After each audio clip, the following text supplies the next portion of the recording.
this is the new Lionel 3-rail O-scale Chicago Northwestern GP9, and we're going to check it out today on Eric's Trains.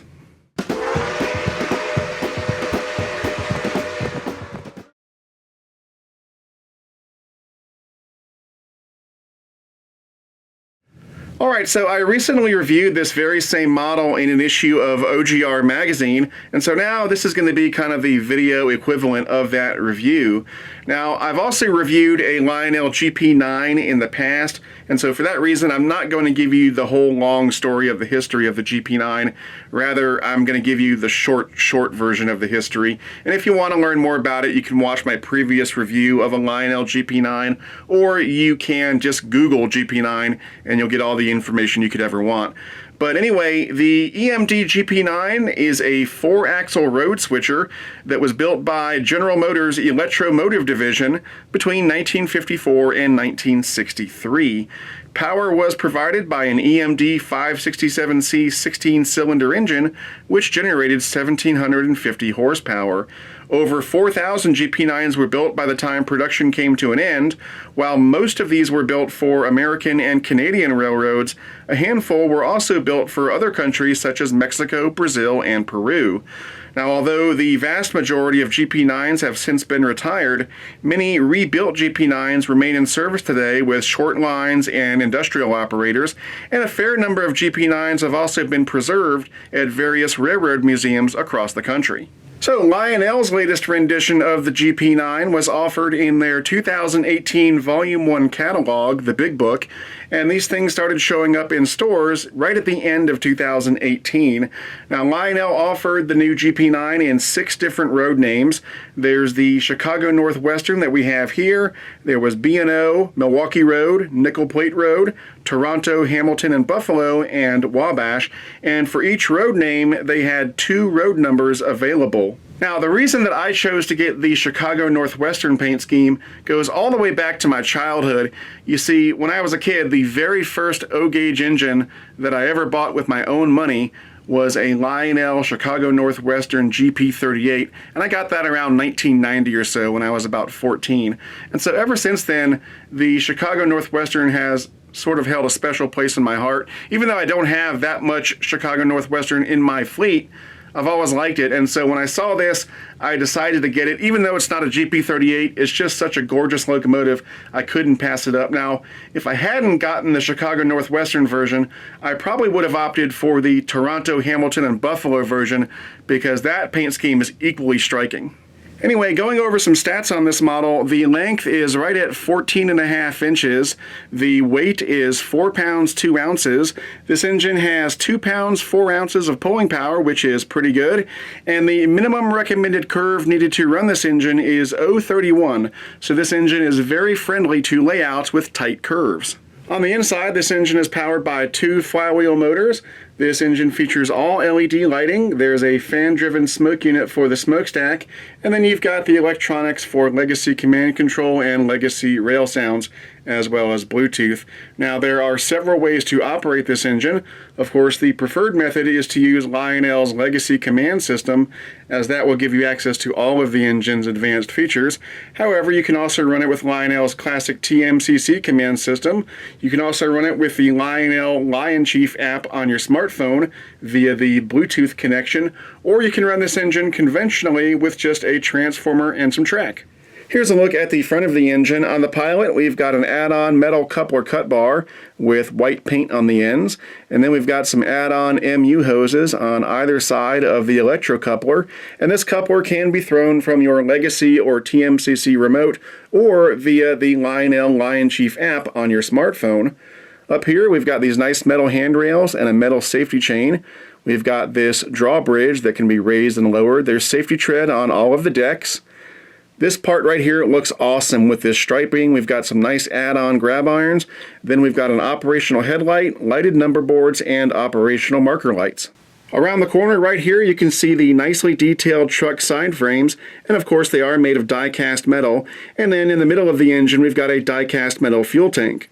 Up on the cab, we've got clear plastic inserts in all the windows. We've got add-on windshield wipers on the front and back windows. We've got add-on movable windscreens on the side windows, like that. And then on the inside of the cab, there are two hand-painted crew figures. The inside of the cab is illuminated, and that light does turn off when the engine starts moving. Moving down the sides of the engine, most of the details are molded into the plastic body. However, we do have some add-on see-through metal vents right here and elsewhere on the engine. And then I like this little radio-equipped signage right here. It's really cool. Toward the back, we've got some more of that see-through metal screening. And then right here, we've got some legible signage. The rear pilot is exactly like the front pilot, except that the coupler cut bar does not have white paint on it. And again, we've got a drawbridge up here, a safety chain, and then lots of add-on details on the back, and then an operational backup light, lighted number boards, and operational marker lights. On the top of the engine, you'll find some nice add-on details, including lots of these metal lift rings. Now, this little panel here can be removed to reveal a little compartment inside. You can see the top of the front motor here. Now, there's really no reason to have this compartment here, but I'm guessing at one point maybe this was the space for the optional 9-volt battery, but as it is now, this little compartment really serves no purpose, so it's kind of funny that this panel is still there. Moving back right here, we've got two fans, and on the inside of each fan, there is a free spinning fan blade. And then right here, we've got kind of the signature feature of these GP9s, the rooftop torpedo air tanks. And you can see we've got some nice piping detail coming off of them. Now, the reason that some GP9s had these tanks up here, normally they would be down by the fuel tank, but some railroads opted to have larger fuel tanks, and so they put the air tanks up on the roof. Now, in between that, we've got the two smokestacks that go down to the fan-driven smoke unit, and of course, to load smoke fluid into the smoke unit, you simply pour smoke fluid down either one of these stacks. And then toward the back, we've got a nice see-through metal vent and some more add-on details, including another fan.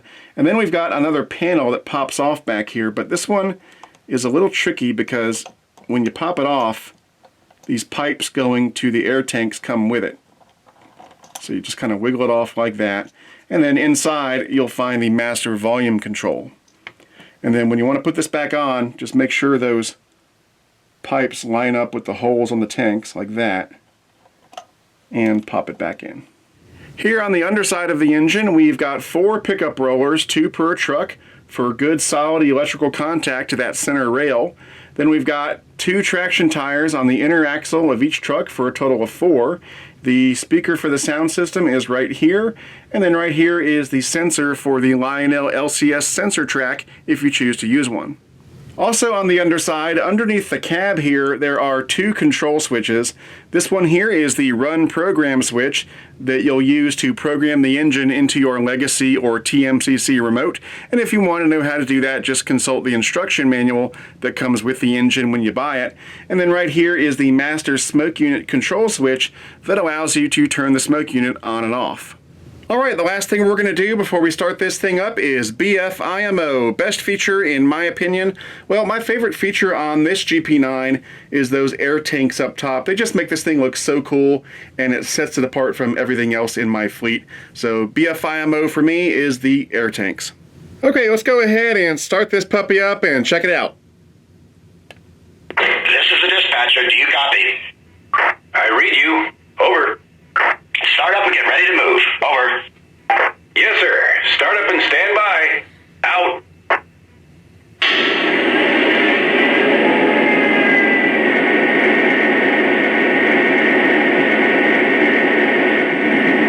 All right, first up, let's check out the horn.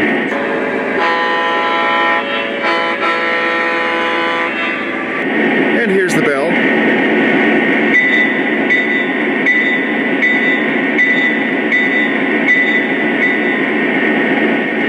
This engine has several RPM levels, so let's go ahead and check those out.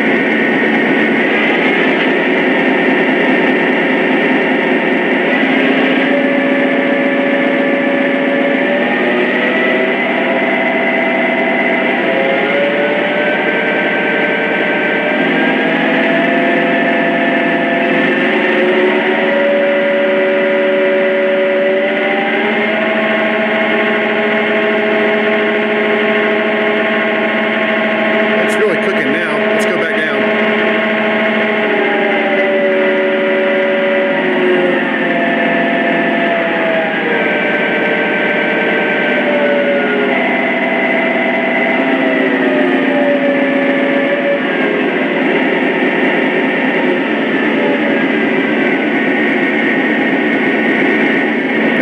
let's check out some of the crew talk sounds, which are the most accurate prototypical crew talk sounds. There is nothing more realistic than this. This is the dispatcher. Please stand by. Over. Copy that. Standing by. Out. This is the dispatcher. Tape to green. Over. That's great. We're good to go. Out. My fuel's full. Out. Dispatcher, ready to roll. Can I pull? Over. Negative. Stand by. Over. Acknowledged. Waiting on a clear signal. Out.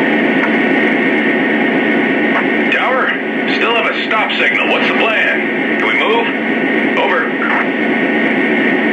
Roger, your track is clear. Dispatcher, over. Thank you. Clear signal. Out. Dispatcher, stopped and ready to cut off. Over. Copy that. You're on your mark. Out.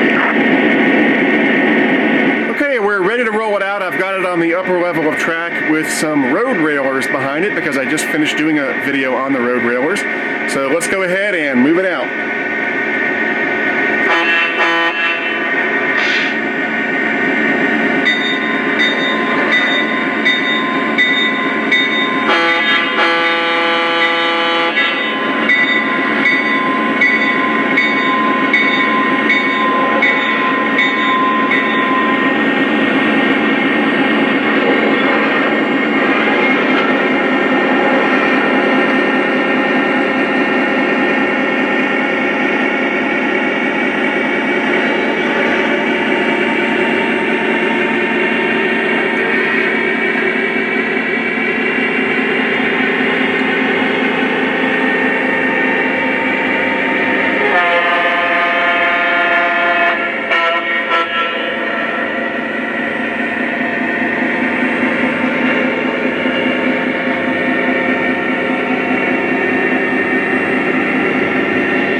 All right, that about wraps it up for this review. As you've seen, this is a gorgeous and capable engine, and it would make a great addition to any layout.